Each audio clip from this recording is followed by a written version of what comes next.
यहाँ तो देखेंगे ये प्रश्नावली 3.2 है ना, और प्रश्न संख्या कितना है 3 है, और ये वर्ग 8वां की जो है यह प्रश्न है, 8वीं क्लास की प्रश्न है। देखेंगे कि समानांतर चतुर्भुज का एक कोण 120 डिग्री है, तो उसके बाकी तीनों कोणों की माप ज्ञात कीजिए। ये प्रश्न है। एक समानांतर चतुर्भुज जिसका एक कोण दिया हुआ है कितना 120 डिग्री है, बाकी तीनों कोण की माप जो है ज्ञात करनी है। तो यहाँ पे देखेंगे आकृति के माध्यम से कि यह क्या है, एक समानांतर चतुर्भुज है। क्या है यह? एक समानांतर चतुर्भुज है, और जिसमें एक कोण दिया है कि बाबू 120 डिग्री है। तो कहा है कि तीनों कोणों को ज्ञात कीजिए। बड़ा ही आसान होता है यह, लेकिन बस समझने की फिर होती है। समझ में आ गया तो बड़ा आसान होगा, अगर समझ में नहीं आया तो आसान। चाहे मैथ की कोई भी प्रश्न हो, यदि आपको समझ में नहीं आएगा ना तो आपके लिए क्या है, बहुत कठिन है। अगर समझ में आ गया तो आपके लिए एकदम बिल्कुल आसान हो जाएगी। तो समानांतर चतुर्भुज है, और चूंकि हम जानते हैं कि समानांतर चतुर्भुज के सम्मुख कोण जो है वह समान होते हैं, बराबर होते हैं। या तो समान कह सकते हैं, नहीं तो बराबर कहिए। यानी समानांतर चतुर्भुज के सम्मुख कोण क्या होते हैं जी, बराबर होते हैं। यानी जब बराबर होगा तो कहने का मतलब है कि यदि एंगल ए जो है 120 डिग्री है, तो एंगल सी भी क्या होगा 120 डिग्री होगा।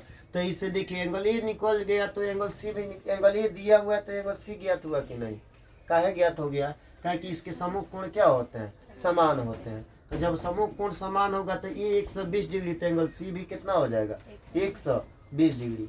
और चूंकि हम जानते हैं कि समानांतर चतुर्भुज का कुल योग कितना होता है 360 डिग्री होता है। तो जब दूगो निकल गया तो दूगो नहीं निकल सकता है, मन एगो इसका पता चल गया तो दोनों का पता चल जाएगा कि नहीं, चल जाएगा ना। तो ये हल के माध्यम से हम देखेंगे, लिखेंगे। चूंकि हम जानते हैं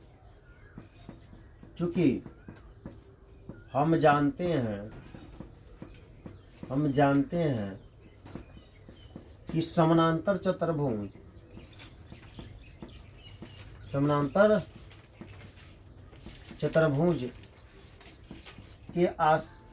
के सम्मुख कोण समान होते हैं, इसलिए एंगल ए बराबर एंगल सी बराबर 120 डिग्री। क्यों? क्योंकि सम्मुख कोण है। रीजन डाल देंगे क्या है जी, सम्मुख कोण। क्या डाल देंगे, सम्मुख कोण। यानी कहने का मतलब कि या एंगल सी बराबर कितना ज्ञात हो गया 120 डिग्री हो गया कि नहीं। अब देखिए वहाँ जो है देखेंगे तो एंगल बी बराबर एंगल डी होगा। एंगल बी बराबर क्या हो जाएगा, एंगल डी होगा कि नहीं। क्यों? क्योंकि सम्मुख कोण है। कहाँ है वो, सम्मुख कोण है। समीकरण मान लीजिए एक, मान सकते हैं ना कि एंगल बी जो है एंगल डी के बराबर है, एंगल बी जो है एंगल डी के बराबर है। इसलिए प्रश्नानुसार angle A plus angle B plus angle C plus angle D बराबर कितना 360 डिग्री। 360 डिग्री। या एंगल ए कितना ज्ञात चल गया 120 डिग्री। एंगल बी है तो एंगल बी को बी ए लिख देते हैं। एंगल सी पता चल गया 120 डिग्री, आप प्लस एंगल डी है। तो देखिएगा एंगल बी बराबर एंगल डी है, तो क्या हम एंगल बी के जगह पे एंगल डी नहीं लिख सकते हैं, और एंगल डी के जगह पे क्या एंगल बी नहीं लिख सकते हैं, लिख सकते हैं कि नहीं। यानी कह सकते हैं कि एंगल डी के बराबर एंगल बी कह सकते हैं, क्योंकि दोनों क्या है आपस में बराबर है। इसलिए एंगल बी बराबर 360 360 डिग्री, 360 डिग्री। या अब देखिए 120 से 120 मिलके कितना हो जाएगा जी, 240 डिग्री। अब प्लस एंगल बी बराबर 360 डिग्री। यहाँ पे देख लेंगे साइड में, या एंगल बी बराबर 360 में से घट जाएगा कितना, 240 डिग्री, क्या कि पक्षांतर करेगा।